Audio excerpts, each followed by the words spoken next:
বাবুকে ভাইয়ের কাছে দিয়ে জলদি জলদি করে ভাবলাম একটুখানি চিকেনের রেসিপিটা করে নিই। চিকেনটার জন্য জলদি করে পেঁয়াজটা কেটে নিলাম। পেঁয়াজটা কেটে নেওয়ার পরে দেখো ঘরে কে এসেছে, জলদি করে আমি দরজাটা আমি খুলতে গেলাম।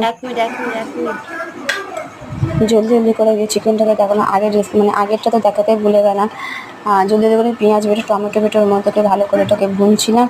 ভুনের মধ্যে তবে নুন, হলুদ, জিরের গুঁড়ো, লঙ্কার গুঁড়ো, ধনের গুঁড়ো সব দিয়ে দিলাম। ভালো করে কষে নেড়ে একদম তরকারিটা পুরো লাল করে দিলাম। লাল করে দেওয়ার পরে তারপরে 1টা 2টো 3টে 4টে 5টে 6টা করে চিকেন দিতে শুরু করে দিলাম।